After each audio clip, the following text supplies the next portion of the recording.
Her gorgeous friend texted me at 3:47 p.m. on a Tuesday. "I want to go on a date with you. Are you free tonight?"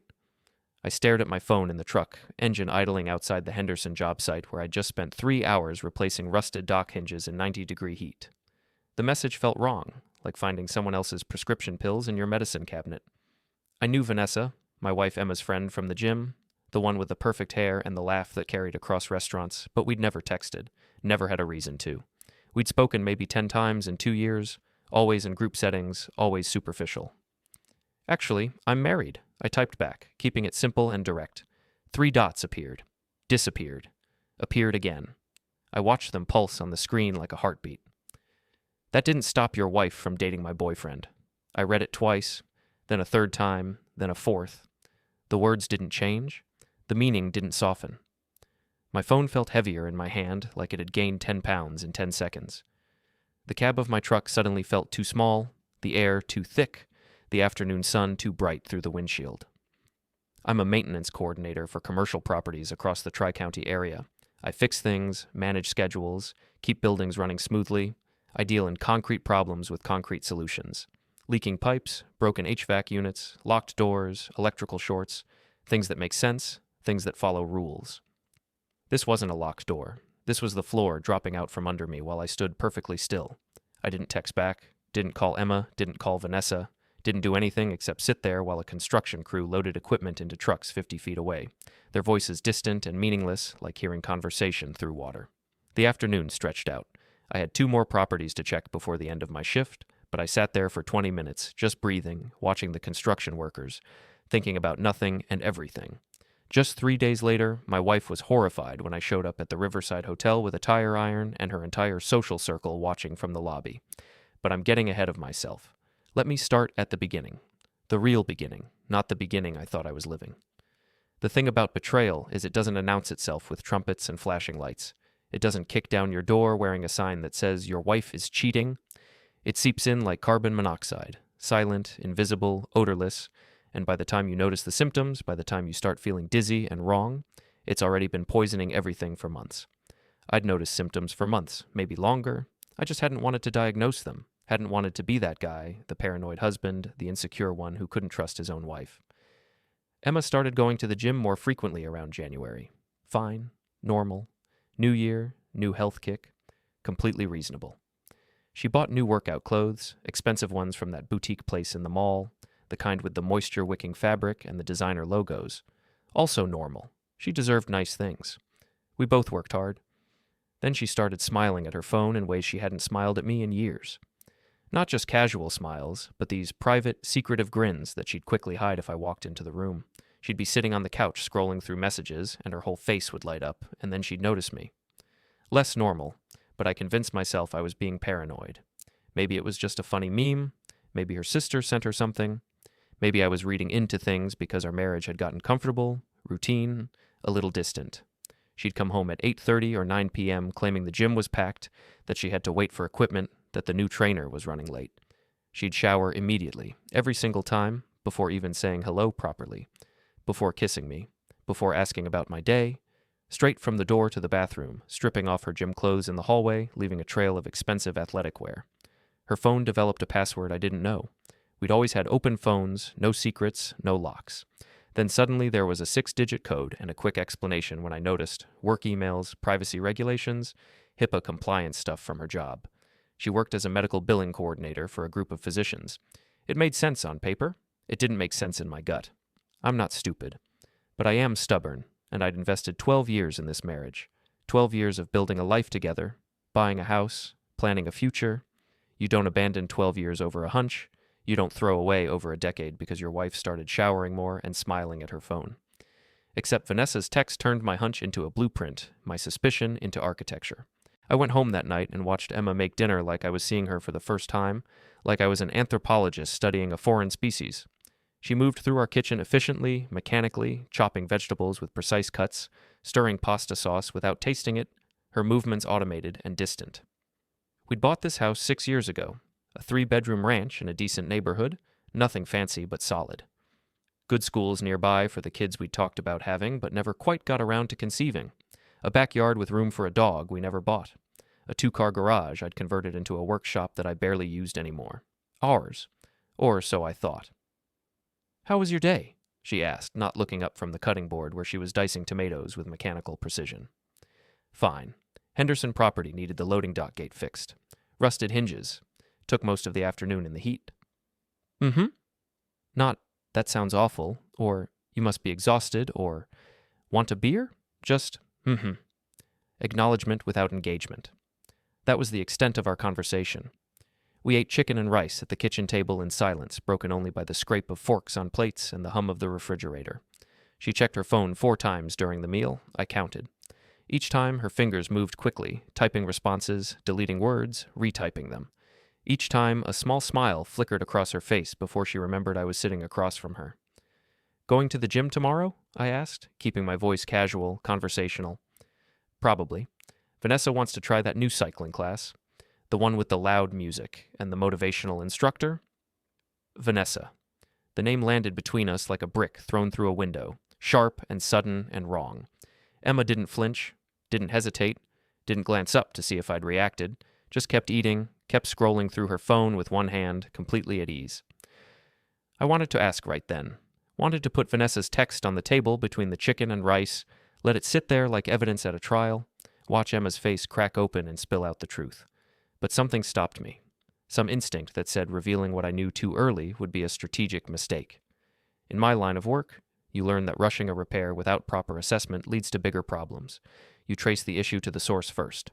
You understand the full scope before you start tearing into walls. So I nodded. "Sounds good. Have fun." That night, while Emma slept beside me in our bed, her breathing deep and even and undisturbed, I did what any suspicious husband does in 2024. I started checking the details methodically.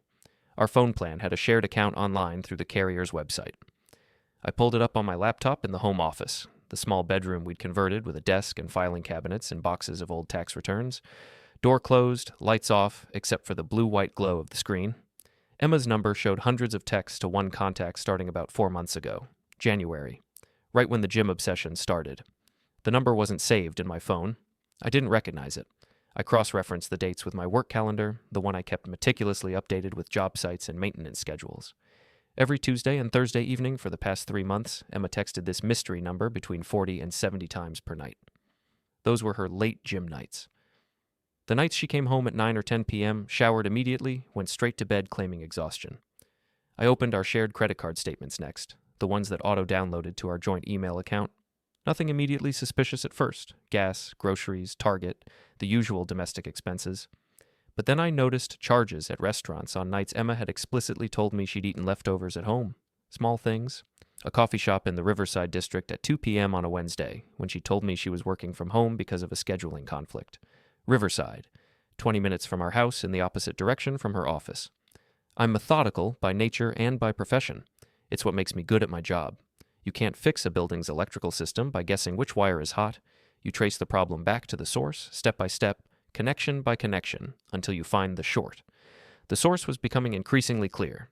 I pulled up the mileage log I kept for tax purposes. I drove a company truck for work, but we claimed Emma's car, a silver Honda Civic, sensible and reliable, for personal mileage deductions. In the past 4 months, she'd put an additional 890 miles on the odometer beyond her normal commute and grocery runs. 890 miles of lies, of secret drives, of destinations she never mentioned. I did the math in my head. 45 trips to Riverside and back. Maybe more if some of the locations were closer. I closed the laptop and sat in the dark office, hands folded on the desk like I was praying, like I was mourning. But my hands weren't shaking. I wasn't crying. I felt cold and sharp and crystalline, like I'd been dipped in ice water and pulled out clean and clear and new. Emma had been careful. Not careful enough to fool basic scrutiny, but careful enough to fool a trusting husband who worked long hours and came home tired. She'd thought about this, planned it. Every late night, every extra shower, every smile at her phone, every "the gym was packed tonight," calculated, deliberate, chosen. The Emma sleeping in our bed wasn't the woman I'd married in a small ceremony at her parents' church 12 years ago. Maybe she'd never been that woman. Maybe I'd just been too busy building a life to notice the foundation was rotten. I went back to bed at 2 a.m., lay down carefully so as not to wake her, and listened to her breathe. Steady, peaceful, undisturbed by guilt or fear or anything resembling a conscience. When morning came, I made coffee in the automatic pot, scrambled eggs I didn't taste, and asked if she wanted breakfast. "Just toast," she said, scrolling through her phone at the kitchen table, already dressed for work in business casual slacks and a blouse. "Cool." I didn't confront her, not yet, not until I had more, not until I understood the full scope of what I was dealing with. The next day, I called in a favor from someone I hadn't talked to in 3 years. Tony worked security at Riverside Plaza, a sprawling mall and hotel complex on the east side of the city, one of those mixed-use developments with retail on the bottom floors and a mid-range business hotel on the upper levels. We'd worked together years ago when I did building maintenance at that property, before I moved to my current company that managed multiple commercial sites. Tony was a good guy, former military, steady and reliable. He owed me for covering his Christmas shift 3 years running so he could visit his sister in Florida. "Need to ask you something weird," I said when he picked up on the third ring. "How weird we talking?" His voice was cautious but friendly. "Does a woman matching my wife's description come through there regularly? Dark hair, about 5'6", drives a silver Honda Civic, Tuesdays and Thursdays, evenings, probably meeting someone?" Silence on the line stretched out for 5 seconds. 10. Then, "Man, I don't want to get in the middle of whatever's happening with your marriage. I'm already in the middle of it. I just need confirmation of what I already know." Another pause. I could hear him breathing, weighing his options. "Yeah, dark hair, nice looking, always dressed up more than you'd expect for the gym, drives a silver Honda with a scratch on the rear bumper." My stomach dropped through the floor of the truck. The scratch. Emma had backed into a pole at the grocery store 6 months ago. "Yeah, that's her. She's been coming here for months, man. Since January, maybe earlier. Meets a guy in the hotel bar around 7:30 usually. They have drinks, talk, laugh a lot. Then they go upstairs maybe an hour later. She leaves around 10, 10:30. He stays longer sometimes." The details landed like punches. Precise, specific, real. "You remember what he looks like? Tall, maybe 6'1" or 6'2". Brown hair, keeps it neat. Always wears business casual, slacks, button-down shirts, nice shoes. Drives a black Audi, newer model, expensive. Parks it near the hotel entrance like he owns the place. That's all I got, brother, and for the record, I didn't tell you any of this." "Understood. I appreciate it, Tony. You need anything else? You let me know. I'm sorry, man. Not your fault." I hung up and sat in my truck outside the Morrison building where I'd just finished inspecting the rooftop HVAC units, staring at nothing, processing. Confirmation felt different than suspicion. Heavier, more final, more real. The mystery man with the Audi wasn't just a phone number on a bill anymore. He was a physical person with height and hair color and a pattern. He had a car I could recognize, a schedule I could predict. He'd been inside my wife, had touched her, had heard her laugh and seen her smile and taken her to a hotel room and... That thought sat in my chest like a piece of broken glass, slowly working its way toward my heart. I needed more. Not for proof. I had enough proof to confront Emma, to file for divorce, to walk away. But if I was going to do this right, if I was going to make them hurt the way I hurt, I needed to know exactly who was standing in the blast radius when I detonated this situation. I needed names, faces, vulnerabilities. That evening, I told Emma I had to check on an emergency maintenance call at the Riverside property. A broken water line in one of the retail spaces needed immediate attention, might be late getting home. She barely looked up from her phone. "Okay, I'll probably grab dinner with Vanessa anyway. That new Thai place we've been wanting to try?" "Sure, have fun." The lie rolled off her tongue, smooth as butter. No hesitation, no guilt in her eyes, just casual deception, like telling me she'd bought skim milk instead of whole. I drove to Riverside Plaza and parked 3 rows back from the hotel entrance, positioning my truck so I had a clear view of the lot and the doors. Waited. Watched. At 7:15 p.m., right on schedule like Tony said, Emma's silver Honda pulled into the lot. She parked, killed the engine, and sat there for a moment checking her reflection in the rearview mirror. Applied lipstick, fluffed her hair, checked her teeth. Then she got out wearing a dress I'd never seen before. Dark blue, fitted, the kind of dress you wear when you want someone to notice you. Not gym clothes, not even close. She walked inside with confidence, like she owned the place, like she'd done this 100 times. At 7:40 p.m., the black Audi arrived. The man who got out was exactly like Tony described. Tall, well-built, but not muscular, brown hair styled with product, wearing charcoal slacks and a light blue button-down with the sleeves rolled up to show his forearms. Expensive watch caught the evening light. He moved with the kind of easy confidence that comes from never being told no, never facing real consequences. The kind of guy who probably worked in sales or management, somewhere that valued appearance and smooth talking over substance. The kind of guy who'd see a married woman as a challenge instead of a boundary. He walked into the hotel like he had reservations, like he belonged there. I waited another 20 minutes, giving them time to settle, then walked into the hotel myself. The lobby was clean and modern, lots of chrome and dark wood and soft lighting. Elevator music played from hidden speakers. A few business travelers sat in armchairs working on laptops. The bar was connected to the lobby through an open archway, half full with couples and small groups, soft jazz playing, dim lighting designed to feel intimate.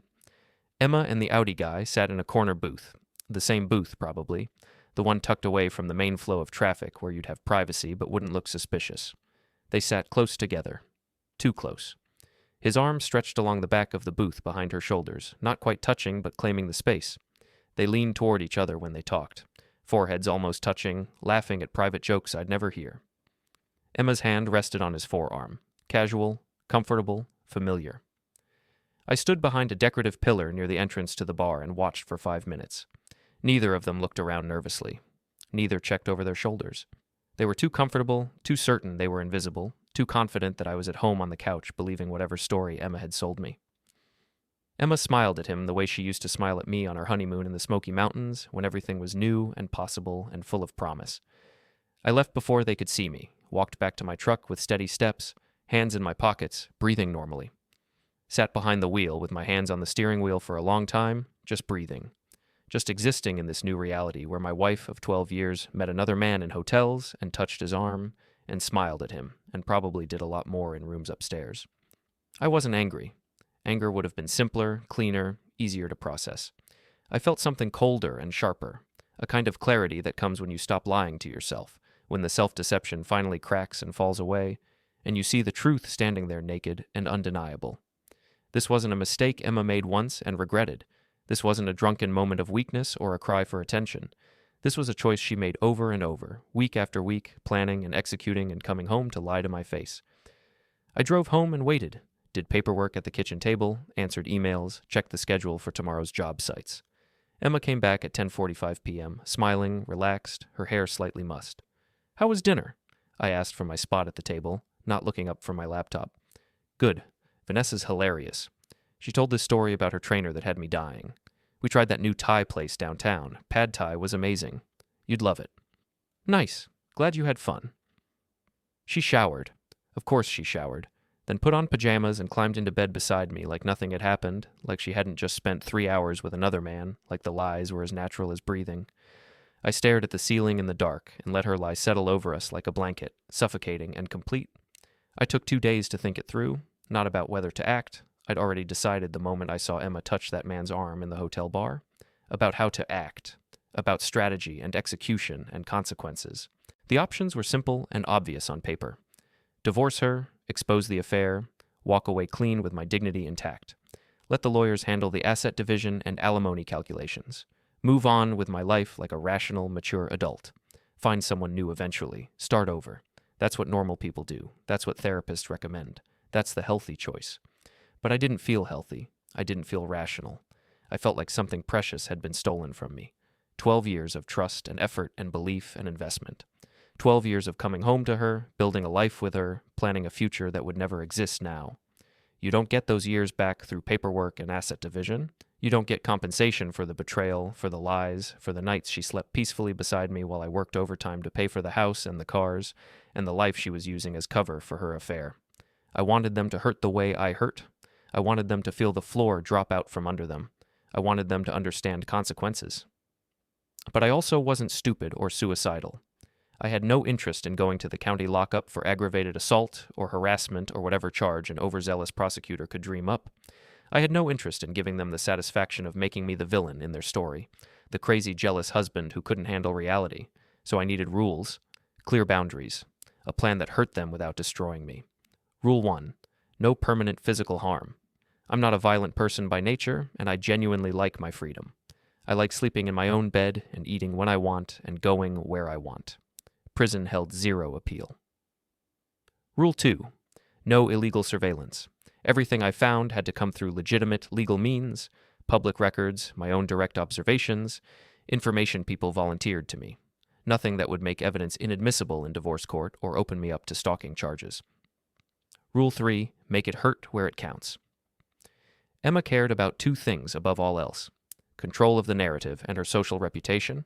She needed to be seen as the victim or the good person, never the villain. Odie Guy, I still didn't know his actual name, cared about looking successful and untouchable, about his image and his property and his comfort. I'd take both. The plan formed slowly over those 2 days, methodically, like assembling a complex piece of machinery. I started documenting everything with obsessive detail: times, dates, locations, mileage logs, credit card charges, phone bill screenshots. I saved Vanessa's original text message in 3 separate places: my phone, my laptop, and a cloud backup service. Then I did something Emma wouldn't expect because she didn't think I was smart enough or motivated enough. I got my financial and legal affairs in order.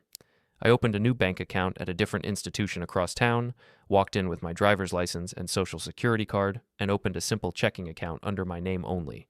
Started funneling my paychecks there through direct deposit changes at work. Our joint account got nothing. I closed our joint savings account, completely legal since both our names were on it, and moved my half into the new account. $17,000. Emma's half I left in a check made out to her, placed in an envelope in my desk drawer for later. Changed my direct deposit information at work so future paychecks would go to the new account Emma didn't know existed, pulled my name off the utility bills, called the power company, the water company, the gas company, and had everything transferred to Emma's name only. They didn't ask questions. It was all legal. She didn't notice any of it. Too busy texting Audi Guy and planning her next hotel visit. I met with a lawyer, not to file anything yet, just to understand my options and rights. Did research online, read reviews, found a family law attorney named Patricia Hollis who had a reputation for being aggressive but fair. Made an appointment for a consultation during my lunch break on a Wednesday. Her office was in a professional building downtown, 3rd floor, lots of wood paneling and law books and framed degrees. Patricia was maybe 55, gray hair cut short, sharp eyes behind reading glasses, the kind of woman who'd seen every variety of human mess and stopped being surprised decades ago. I laid out everything: the texts, the hotel visits, Tony's observations, the credit card charges, the mileage discrepancies. She took notes on a yellow legal pad, nodding occasionally, asking clarifying questions about dates and documentation. "You seem remarkably calm," she said when I finished. "I'm practical by nature. Emotions don't fix problems." "Oh, most people in your situation aren't this organized. Usually they come in here crying or raging or both." "I work in building maintenance. You learn to compartmentalize. A broken pipe doesn't care about your feelings. You just fix it." She gave me a look that said she didn't quite believe the calm facade, but appreciated the efficiency. "Virginia's a no-fault divorce state, which means you don't need to prove adultery to get divorced. But adultery does matter for asset division and spousal support calculations. With this level of documentation, you've got a very strong case. What can I expect? You'll likely get a favorable asset split. The house is in both names, correct? Yes? You'll probably need to sell it and split the equity, or one of you buys out the other. You have no kids, which simplifies things considerably. Her car is in her name? Yes. Good. That stays with her. Any shared debts? Credit cards, mortgage. That's it. Those get divided. How long have you been married? 12 years. She made a note. In a 12-year marriage with no kids and clear evidence of adultery, the court's likely to minimize any spousal support obligation, especially if she's employed and capable of supporting herself. She works full-time, medical billing coordinator, makes about $45,000 a year. Then you're in good shape legally. My advice is to file soon, before she realizes what's happening. The element of surprise works in your favor. I left Patricia's office with a folder full of documents and forms, a retainer agreement to sign, and a clearer picture of what divorce would cost Emma. Half the house equity she'd taken for granted, full responsibility for her own car payment and insurance, her own credit card debt, her own utility bills. She'd been a dependent on my health insurance through my job. That would end. She made decent money as a medical billing coordinator, but not enough to maintain her current lifestyle alone. The gym membership, the boutique workout clothes, the dinners out, the hotel visits, all of that required my income supplementing hers. Odigay, though, I needed more information on him. Needed to understand what he valued, what he feared, where he was vulnerable. I went back to Riverside Plaza on Thursday night and waited in the parking lot again, tucked 3 rows back where I could see but wouldn't be easily noticed.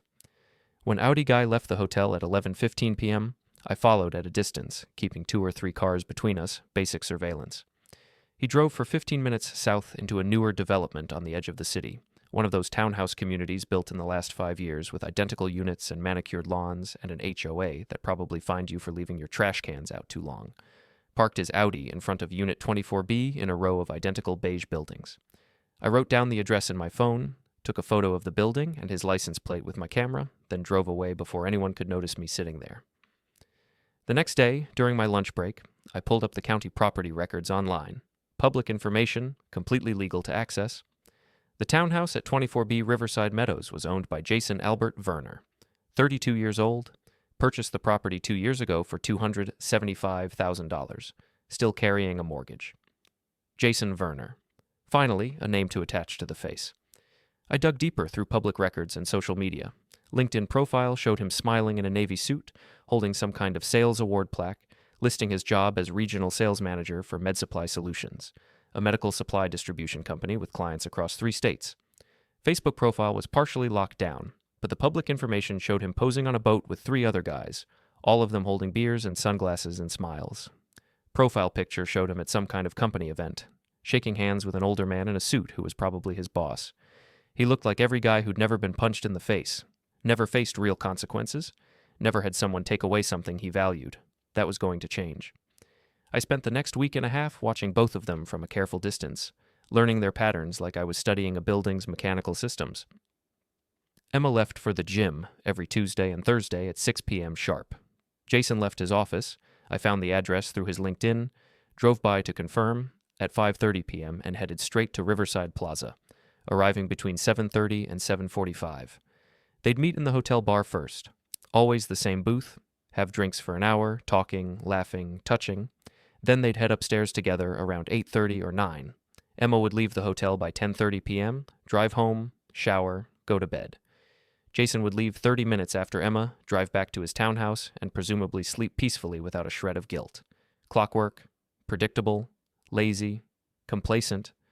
They thought they were being clever, meeting at a hotel instead of his place or ours, staggering their arrivals and departures slightly. But they weren't clever. They were just used to no one paying attention, used to people being too polite or too trusting or too distracted to notice. I was paying attention now, cataloging every detail, building a complete picture, and I was planning something they'd never forget. I chose a Tuesday night exactly 3 weeks after Vanessa's text message arrived and split my world in half.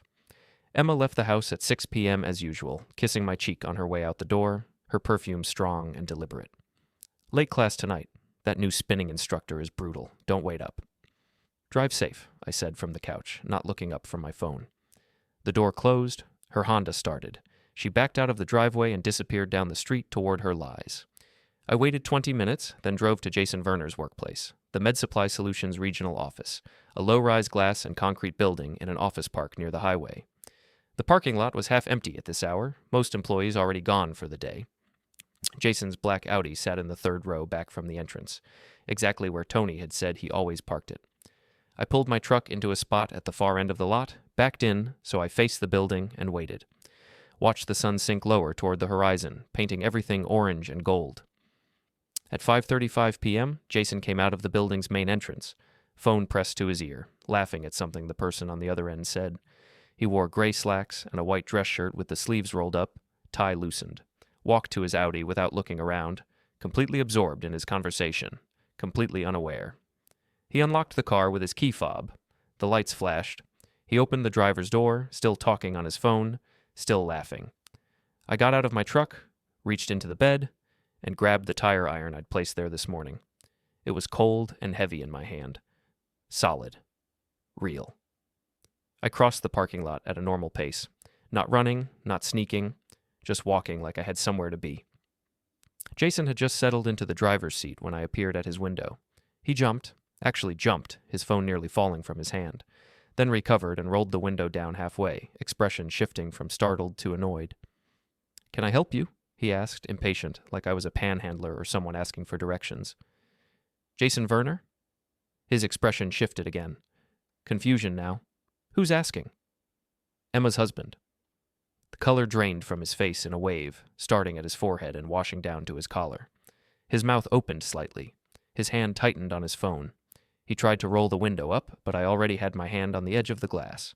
Not forcing it, not grabbing him, just holding it in place so he couldn't close me out. Wait, listen, let me explain. I'm not here to have a conversation, I said. My voice sounded calm, almost friendly, like I was asking about his day. I'm here to explain something to you. Look, man, I don't want any trouble. Too late for that. You've been sleeping with my wife for 4 months. Maybe longer. That's already trouble. That's already a problem that exists. He looked around the parking lot, desperate, searching for witnesses or help. 2 other cars were visible, but no people. His hand drifted toward his phone screen, probably thinking about calling 911. I wouldn't do that if I were you, I said, still calm. Not unless you want everyone at your office to know you're the guy who has affairs with married women in hotel rooms. Not unless you want your boss, that guy in your LinkedIn photo, to know exactly what kind of person he's got representing his company. His hand stopped moving, froze halfway to the phone. Here's what's going to happen, I continued, leaning slightly closer to the window, but not crowding him, not threatening violence with my body, just talking, reasonable, calm. You're going to stop seeing Emma, today, right now. You're going to delete her number from your phone. You're going to block her on every platform. You're going to pretend she doesn't exist, that she never existed, that the past 4 months were a dream you had once and forgot. You can't just... I'm not finished. My voice dropped lower. And if I find out you contacted her again, if I see your Audi at that hotel or anywhere near my wife, if I even hear a rumor that you spoke to her, I'm going to come back. And next time, I won't be this polite. This is insane. Is it? I know where you live. 24B Riverside Meadows. Nice townhouse. I know where you work, I know your schedule, I know what car you drive, and I know you care a lot about your shiny Audi and your shiny job and your shiny little life where everything works out for you and consequences don't exist. I paused, let that sink in. His face had gone from pale to greenish. So here's my question, Jason. How much do you actually care about Emma? Is she worth losing your car, your job, your sense of safety? He didn't answer. Couldn't answer. Just sat there gripping his phone, breathing fast and shallow. That's what I thought, I said. I stepped back from the car, pulled the tire iron from behind my back where I'd been holding it along my leg the whole conversation, and swung it once, hard and fast, into the driver's side mirror. The impact was louder than I expected. Glass exploded. Plastic cracked and shattered. The mirror housing dangled from sparking wires. Jason's eyes went wide as dinner plates. His mouth fell open. No sound came out. Next time, I said, perfectly calm, like I was explaining a simple repair procedure. It's the windshield, and I won't wait until you're out of the car. I turned and walked back to my truck at a normal pace, tire iron swinging casually at my side. Tossed it in the truck bed where it clanged against the metal. Climbed into the driver's seat, started the engine. In my rearview mirror, Jason sat frozen in his Audi, staring at his shattered mirror, his face white as paper. I drove away. Took the highway toward home, my hands were steady on the wheel. My heart rate was normal, maybe even slower than usual. I felt nothing except a distant satisfaction, like I'd completed a difficult repair job correctly and on schedule. No guilt, no fear, no second thoughts. That was the first time I understood completely. I wasn't the good guy in this story anymore. I'd crossed a line, stepped into a different role, and I didn't care. The good guy finishes last. The good guy gets lied to. The good guy comes home tired from work and trusts his wife and never sees the betrayal coming. I wasn't that person anymore. Jason texted Emma that night. I know because Emma came home at 9:15 p.m. instead of her usual 10:30, face tight and pale, movements jerky and panicked. I was sitting on the couch watching a documentary about architectural engineering, feet up on the coffee table, beer in hand. Everything okay? I asked, not looking away from the television. Fine. Class got canceled. Instructor called in sick. Huh, that's weird for a Tuesday. Thought you said she never missed? Yeah, well, she did tonight. Emma's voice was sharp, defensive. Want some dinner? I made extra pasta. I'm not hungry. She went straight upstairs. I heard the bedroom door close. Then I heard her voice, low and urgent, speaking into her phone. Couldn't make out the specific words, but the tone was unmistakable. Panic, fear, desperation. I smiled at my beer and took another sip. The next morning, Emma was quieter than usual. Moved through the kitchen like a ghost, making coffee with shaking hands, checking her phone every 30 seconds, barely touching the toast she made herself. You seem stressed, I said, buttering my own toast at the counter. Just work stuff. End-of-month reports. Anything I can help with? No, it's fine. Just paperwork. You sure? You look pale. I said it's fine. Snapped this time. I raised my hands in surrender. Okay, just asking. But it wasn't fine, not remotely, and we both knew it. Over the next several days, I watched the fallout spread through Emma's life like cracks spreading across ice, each new fracture leading to more fractures, the whole structure weakening. Vanessa texted me 2 days after the parking lot encounter. Did you do something to Jason? Who's Jason? I replied, all innocence. Don't play dumb. He's freaking out. Says you threatened him, says you damaged his car. I didn't threaten anyone. I introduced myself and explained some facts. If he's freaking out, that's his problem. Emma's losing it. She's calling me crying, saying her life is falling apart. Good. Maybe she should have thought about that before she started lying to me for 4 months. This isn't going to solve anything. It's already solving plenty. Tell Emma I'll be home late tonight. Work stuff. I didn't wait for a response. Just put my phone away and went back to fixing the boiler system at the Riverside property, ironically the same complex where Emma and Jason had been meeting. That same afternoon, I got a call from an unknown number. Answered it while standing on a ladder checking pressure valves. Is this Emma's husband? A woman's voice, unfamiliar. Who's asking? My name is Jennifer. I'm a friend of Jason's girlfriend. That stopped me. Jason has a girlfriend? Had. She broke up with him yesterday when she found out about Emma. She's devastated. Jason told her everything, the affair, the hotel meetings, all of it. I thought you should know. Why are you telling me this?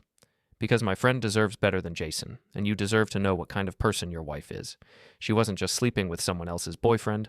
She was actively helping Jason lie to his girlfriend, texting him advice on what to say, helping him cover his tracks.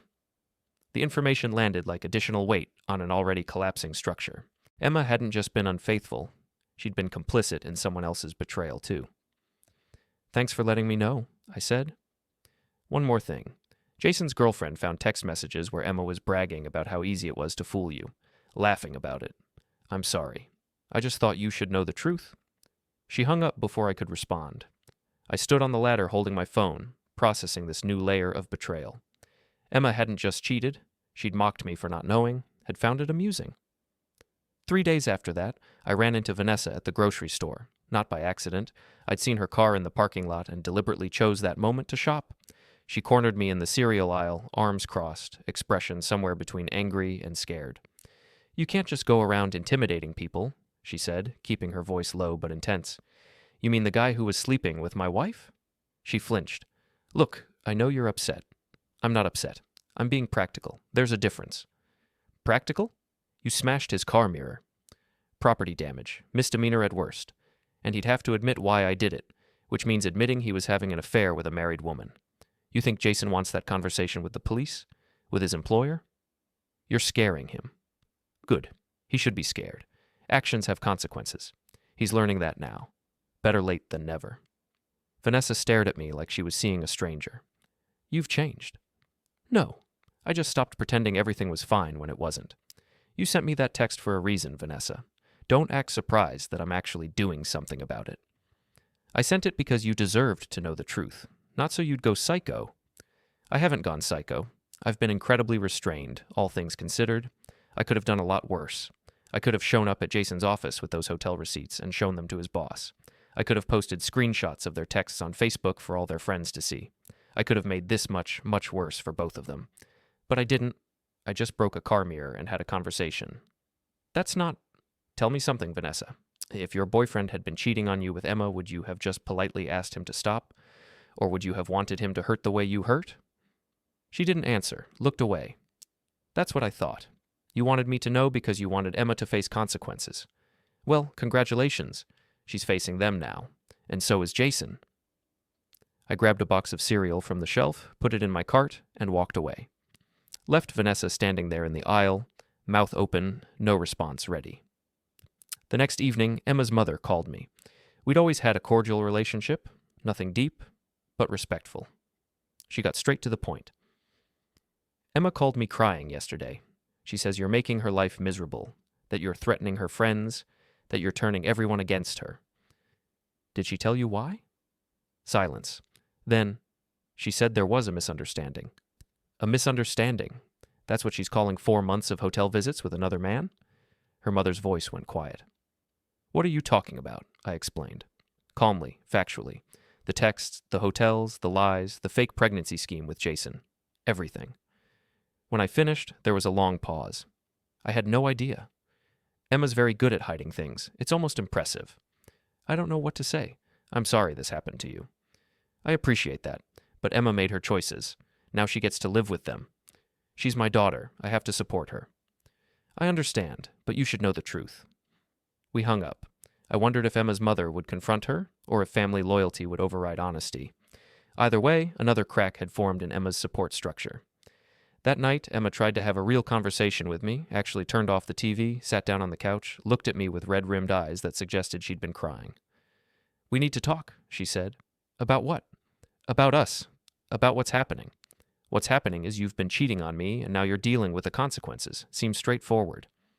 Vanessa said you confronted Jason, that you threatened him. I explained the situation to him. If he felt threatened, that's on him. You broke his car.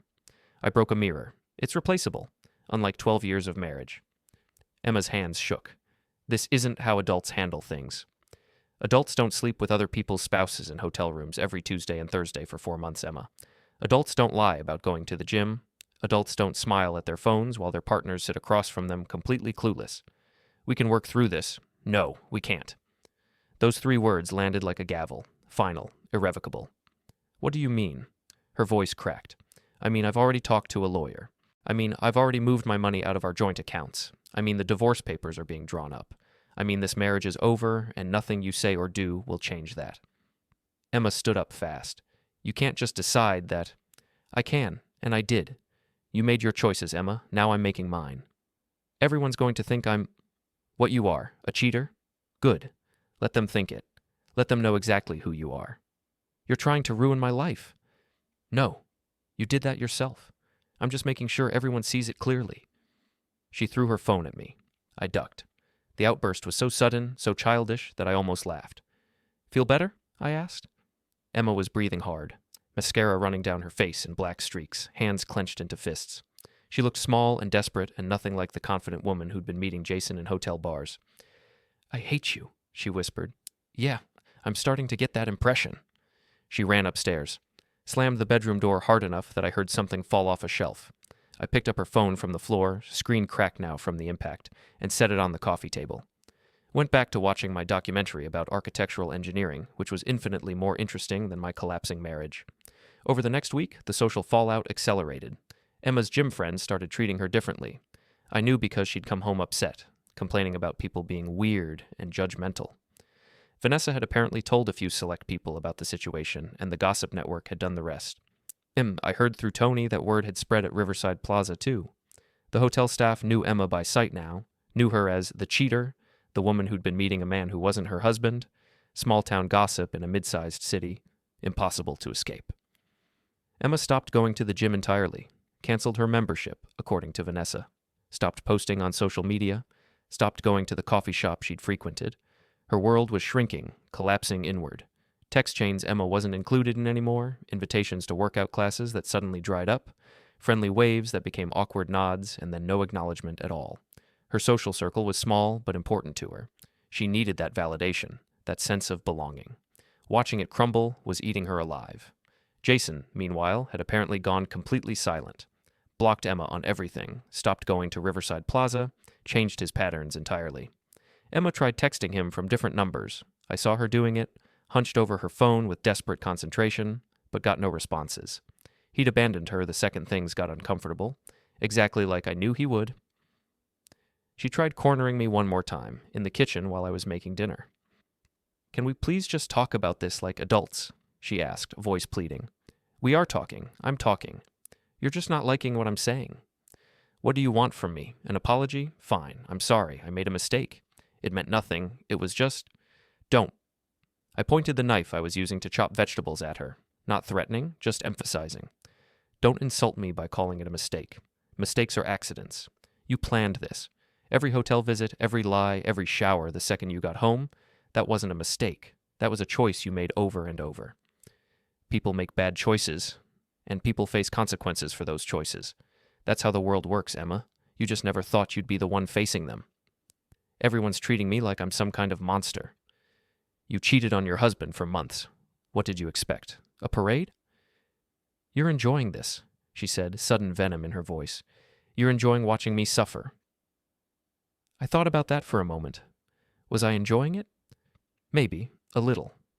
The way you enjoy seeing a bully finally get punched back, or a liar finally get exposed. Yeah, I said. I guess I am. Her face crumpled. She left the kitchen without another word. The twist came from the last place I expected. Jason Verner himself.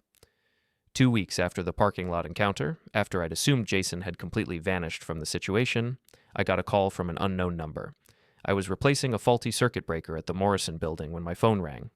Didn't recognize the number, let it go to voicemail. The message was brief, nervous. This is Jason. We need to talk. It's important. Call me back. I deleted it without a second thought. Assumed it was some kind of threat, maybe him working up courage to call the police or his lawyer. Didn't care. He called again the next day. I let it go to voicemail again. This time the message was more urgent. Please, this is about Emma. There's something you need to know. Something she didn't tell you. That got my attention. Not because I cared what Jason had to say, but because the desperation in his voice suggested this was important. Not to him, to me. I called back during my lunch break, sitting in my truck outside a sandwich shop. Jason answered on the first ring. Thank God. I wasn't sure you'd call. You've got 2 minutes. Talk. I need to tell you something about Emma, something she lied about. Join the club. She lied about everything. No, listen. She told me you two were separated, that you'd been living in different bedrooms for over a year, that the marriage was effectively over, just waiting on paperwork to finalize the divorce. I almost laughed.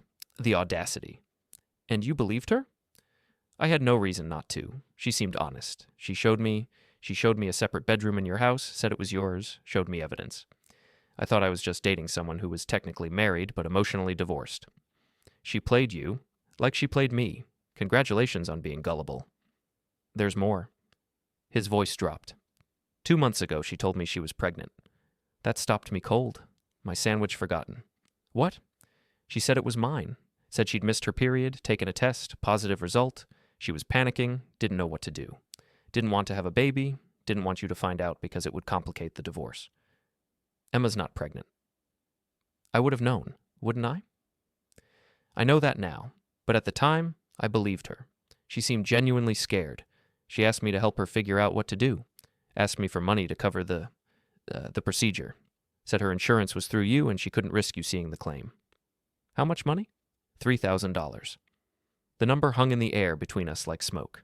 $3,000 for a pregnancy that never existed. I gave it to her, Jason continued, voice thick with shame. Transferred it to her Venmo account on a Saturday morning. She said she had an appointment scheduled for the following Tuesday, that she'd handle everything quietly, that she just needed financial help because she couldn't access her own money without you seeing it and asking questions. When was this? Early April, maybe the second week, right before you showed up at my car. April. I thought back, tried to remember if Emma had seemed different, had shown any signs. Nothing. She'd been the same as always, distant, secretive, lying. She sent me a text 2 days after I gave her the money, Jason continued, said the appointment went fine, that she was relieved it was over, that she needed a few days to recover emotionally. I believed her. I felt terrible for her. I even sent flowers to her work. Flowers, I repeated flatly. Yeah. Looking back, I'm an idiot. But I cared about her. Or I thought I did. I thought we were building something real. Why are you telling me this? I asked. Because I saw her last week. Thursday afternoon, around 2 p.m., at a restaurant downtown, that Italian place near the courthouse. I was there with clients for a business lunch, and she was there with another man. Another man. Not me, not Jason. A third person. Who? I don't know. Older guy, maybe late 40s or early 50s. Expensive suit, Rolex watch, the kind of shoes that cost more than most people's rent. Distinguished looking, graying at the temples. They were sitting in a corner booth, very cozy, laughing. Her hand was on his arm. They looked comfortable, familiar, like they'd done this before. The image settled into my mind like sediment. She definitely wasn't pregnant, Jason continued. She was wearing a fitted dress, looked great, no sign of any recent medical procedure or emotional trauma. And she definitely didn't look like someone who was dealing with the aftermath of ending a pregnancy 2 months ago. She looked happy, relaxed, like she didn't have a care in the world. I sat in my truck processing this information. Emma hadn't just been cheating with Jason. She'd been running multiple schemes, multiple men, multiple lies, layered on more lies. "Why are you telling me this?" I asked again. "Because she used me. She took my money and lied about being pregnant and probably spent it on that other guy or herself or who knows what. And I'm guessing she used you too, just in different ways. I'm done protecting her. I'm done being her victim. I'm done feeling like I owe her anything. Do whatever you want with this information. I just wanted you to know the truth." "Did she ever actually show you a pregnancy test?" "No. She said she'd thrown it away immediately. Didn't want evidence lying around your house where you might find it." "Of course she did. And you just believed her?" "I wanted to believe her. I thought we had something real. I thought she was going to leave you for me eventually, once the divorce was finalized. I thought I was helping someone I cared about through a difficult situation. You were a wallet, that's all." Silence on his end. Then, "Yeah, I'm starting to realize that." "Is there anything else?" "Just be careful. I don't think you know the full extent of what she's been doing. The pregnancy thing, the lies about your marriage being over, that other guy I saw her with. I think there's more. I think she's been running this game for a while, maybe longer than either of us knows." He hung up. I sat in my truck for 20 minutes, not moving, just thinking, processing, rearranging the pieces of the puzzle into a new, uglier picture. Emma wasn't just a cheater, she was a con artist, a manipulator, running schemes on multiple men simultaneously, taking money and gifts, and probably more, all while maintaining me as the stable foundation, the dependable husband with the steady job and the house and the health insurance and the credit cards. I pulled up our bank statements on my phone and started looking at them with fresh eyes, searching for patterns I'd dismissed before. Found them immediately. The Venmo transfer Jason mentioned, $3,000 deposited into Emma's account on April 10th. I'd seen it at the time, asked her about it casually. She'd said it was a bonus from work, some kind of performance incentive. I'd believed her because I'd had no reason not to. 2 days after that deposit, there was a charge at a luxury spa downtown for $800. Full day package, massage, facial, manicure, pedicure, the works. 3 days after that, a designer handbag purchase at a boutique for $1,200. I remembered her coming home with it, remembered her saying she'd saved up for months from her own paychecks. More charges followed. Expensive dinners, hotel rooms in Richmond and Charlottesville, jewelry purchases, weekend trips. She'd spent Jason's $3,000 on herself, on her lifestyle, on other men maybe. No pregnancy, no medical procedure, no emotional trauma, just lies wrapped in more lies, all designed to extract money and sympathy and whatever else she could get from people stupid enough to trust her. I went home that evening and started digging through our financial records with new purpose, with focused intensity. Looked at credit card statements going back 6 months, then a year, then 18 months. Found a pattern that made me feel simultaneously stupid and vindicated. Cash advances from our joint credit card, always in round numbers, 500, 700, 1,000, appearing every few weeks for the past year. When I'd asked about them, Emma had explanations. Car repairs, medical copays, emergency expenses for her mother. All lies. Her mother was healthy. Her car was fine. The medical copays didn't match our insurance records. She'd been pulling cash systematically and spending it on things I'd never see, never track. I pulled up our credit card statement for March and found another revealing charge. A weekend hotel in Charlottesville, $400. The same weekend Emma had told me she was attending a medical billing conference for work.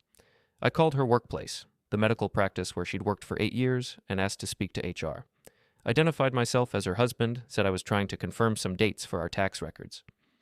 "Was there a medical billing conference in Charlottesville in March?" I asked the HR coordinator. "No, sir. We don't typically send billing staff to out-of-town conferences. Those are mostly webinars." "I see. Thank you." No conference. Just another lie. Another hotel room with someone who wasn't me. How many other men were there? How many other schemes was Emma running simultaneously? That night, Emma came home from work at her normal time, looking exhausted and defeated. I was waiting in the kitchen, credit card statements printed out and spread across the table like evidence at a crime scene. "We need to talk," I said. She saw the papers. Her face went carefully blank. "About what?" "Sit down." "I'm tired." "Sit.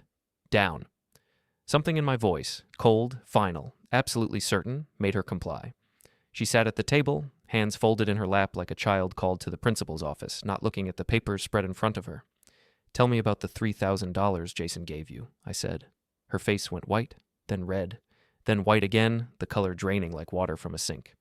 "I don't know what—" "Emma, I'm done with the lies. Jason called me, told me everything. About the fake pregnancy, about the money, about you using him, about the man he saw you with at that Italian restaurant downtown." "That's not— Just stop. Please. Just stop lying for once in your life. I've seen the bank statements. I've seen where you spent his money, spa treatments, designer bags, hotels, dinners. None of it on any medical procedure because there was no medical procedure because you were never pregnant." She looked at the table, jaw tight, breathing shallow, didn't deny it, couldn't deny it. The evidence was right there in black and white. "Who's the other guy?" I asked. "The one Jason saw you with last week?" "What other guy?" "The older man in the expensive suit, at the Italian place near the courthouse, the one you were touching, the one you looked so comfortable with." "I don't know what he's talking about." "How many, Emma?" My voice rose slightly despite my efforts to stay calm. "How many men have you been seeing? How many have you lied to? How many have given you money or gifts or paid for your hotel rooms? How many times have you pulled cash from our joint credit card to spend on men I don't even know exist?" Her hands were shaking now, fingers twisting together in her lap. "You don't understand." "I understand perfectly. You've been running cons. Plural. Multiple schemes on multiple men simultaneously. You saw me as the stable foundation, the reliable husband with the steady income and the good insurance and the house, while you played around and took whatever you could get from whoever was stupid enough to give it to you. You're not just a cheater, you're a liar and a user and a con artist. Please," her voice cracked, "I'm filing for divorce tomorrow morning. First thing. The papers are already drawn up, just waiting for my signature. You're moving out by the end of this week, and you're going to tell everyone the truth, every piece of it, every lie, every scheme, or I'm going to tell them myself. With documentation, with proof, with bank statements and hotel receipts and text messages and witness statements. You can't. I absolutely can. I've already talked to my lawyer multiple times. I have documentation of everything. The affair with Jason, the fake pregnancy scheme, the money you stole from him, the cash advances from our credit cards, all of it. You don't have leverage anymore, Emma. You don't have secrets anymore. You have nothing." She started crying. Real tears this time, not the manipulative kind she used when she wanted something or needed sympathy. The kind of crying that comes when your entire carefully constructed reality collapses like a house of cards, and you realize you've lost everything and there's no way to fix it. I didn't feel sorry for her, didn't feel vindicated or satisfied or angry. I felt free, clean, clear, like a weight I'd been carrying for 12 years, maybe longer, had finally been lifted off my shoulders and I could stand up straight for the first time. "Get out," I said quietly. "This is my house too." "Not anymore. My lawyer's filing a restraining order tomorrow based on financial fraud and emotional manipulation. You've got 48 hours to pack your essential belongings and leave. The rest will divide through the divorce proceedings. Whatever the court says you're entitled to, you'll get, but you're not staying here another night after Friday." "Where am I supposed to go?" "That's not my problem anymore. Call one of your gym friends. Oh wait, they don't talk to you anymore. Call your sister, call your mother, call the guy in the expensive suit. Call Jason and beg for your money back. I don't care. Just get out of my house and out of my life." She stood on shaking legs, looked at me one more time with desperate, pleading eyes that had probably worked on every man she'd ever manipulated, then walked upstairs without another word. I heard drawers opening and closing, heard clothes being pulled from the closet, heard suitcase zippers and the sound of someone's life being packed into luggage. I stayed in the kitchen, listening to her pack, feeling nothing but cold satisfaction and absolute certainty that I'd made the right choice. The final confrontation I'd been building toward happened 5 days later, but not the way I'd originally planned. Emma had moved out reluctantly, taking 2 suitcases and her car and leaving everything else. She'd texted me asking about getting the rest of her belongings, about discussing the divorce terms, about being adults about this. I'd ignored every message. On Thursday evening at 7:30 p.m., I got a text from Vanessa. "Emma's having a complete breakdown at Riverside Hotel Bar. She's drunk and telling everyone what you did to Jason, how you're ruining her life. There's like 15 people here. Thought you should know." Perfect. I drove to Riverside Plaza, parked near the entrance where I'd parked so many times before, and walked into the hotel with steady steps. Pushed through the main doors into the lobby, through the archway into the bar. Emma sat in the corner booth, the same booth she'd used for months with Jason, the booth that had hosted so many of her lies, surrounded by 5 or 6 women I recognized from her gym and social circle. Wine glasses covered the table. Emma's face was flushed, her voice loud and slurred. Completely insane. He threatened Jason in a parking lot, broke his car mirror, made him terrified to even leave his house. I walked straight up to the table. The women saw me first and went quiet, eyes wide. Emma turned, saw me, and her face crumpled into something between fear and rage. "Get out," she said, voice shaking. You can't be here. This is a public place. I can be anywhere I want. You're harassing me. I'm standing here. That's not harassment." One of the gym women, blonde, athletic, looked like she did CrossFit, stood up and positioned herself protectively near Emma. "You need to leave her alone. She's been through enough." "Has she told you what she's been through? The whole story?" "We know the story," another woman said, arms crossed. "You're abusive. You're controlling. You threatened her boyfriend." "Her boyfriend?" I almost laughed. "Is that what she's calling Jason? Her boyfriend?" Emma's face went red. Did she tell you she was still married when she started seeing Jason? Did she tell you she lied to him about us being separated? Did she tell you about the fake pregnancy?" Silence. The women looked at Emma, confusion spreading across their faces. "What's he talking about?" the blonde asked. "He's lying," Emma said quickly, desperately. "He's making things up too. I have proof." I pulled out my phone, opened the folder I'd prepared. "Anyone want to see it? Bank statements showing $3,000 from Jason that Emma claimed was for a medical procedure that never happened. Credit card charges showing she spent that money on spa treatments and designer bags. Text messages, hotel receipts." No one moved. The bar had gone quiet, other patrons watching now, this drama unfolding in real time. "He's a liar," Emma said, voice cracking. "He's trying to make me look bad because I wanted a divorce. You didn't want a divorce. You wanted to keep your safety net while you ran around behind my back with Jason and whoever else you were seeing. There was no one else. Jason saw you with another man 2 weeks ago. Older guy, expensive suit. Want me to show them the description he gave me?" Emma's mouth opened, closed. No sound came out. One of the gym women grabbed her purse from the table. "I'm not getting involved in this." "Me neither," said another, standing up. "Wait." Emma reached for them, but they were already moving toward the exit. The others followed within seconds. The blonde woman paused, looked at Emma with something like pity or disgust, I couldn't tell which, then shook her head and walked away. Emma was left alone in the booth, surrounded by empty chairs and half-finished wine glasses, her carefully constructed social circle dissolving like sugar in water. She turned to me, eyes blazing with tears and rage and desperation. "You ruined my life." "No, you did that yourself. I just made sure people saw what you really are. Everyone's going to think I'm what you are, a liar, a cheater, a con artist. Let them think it, Emma. Let them know exactly who you've been all along." She grabbed her wine glass and threw it at me. I stepped aside easily, and it shattered against the wall behind me, red wine splashing across the white paint. The bartender looked over, alarmed, reaching for his phone. "Feel better now?" I asked calmly. Emma was breathing hard, mascara running in black streaks down her face, hands shaking. She looked small and broken, and nothing like the confident woman who'd walked out of our house every Tuesday and Thursday with lies on her lips. "I hate you," she whispered. "Good. That makes everything easier." She stood up, wobbling slightly, and fumbled for her purse. Pulled out her phone with shaking hands. Tried to call someone, but her hands were shaking too badly. The phone fell, clattered on the table. "Need help?" I asked. "Don't touch me. Don't ever touch me again." Wasn't planning on it. She grabbed her purse and stumbled toward the exit, shoulder checking a table, nearly falling. I watched her go. Didn't follow. Just stood there in the wreckage of her social collapse, surrounded by witnesses, letting them all see exactly what happened when you betrayed the wrong person. The bartender approached cautiously. "Sir, I think you should leave." "Already going." I walked out of the bar, through the lobby, into the parking lot. The evening air was cool and clean, my hands were steady, my heart rate was normal. I got in my truck and drove home to the house that was mine alone now. I parked in the driveway, walked inside to silence and emptiness and exactly the kind of peace I'd been missing for months. The divorce papers had been filed that morning. Patricia Hollis had emailed me confirmation. Emma would be served within 48 hours.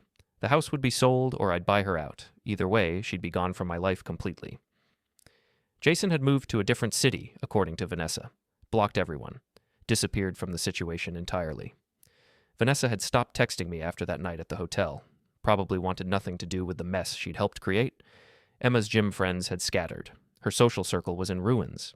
She'd lost everything that mattered to her. Control, reputation, her safety net, her schemes. I'd done exactly what I'd set out to do. Burned it all down, made them understand consequences. People at work asked if I was okay. I told them I was better than I'd been in years. And I meant it. I'd lost a marriage, but I'd never really had one.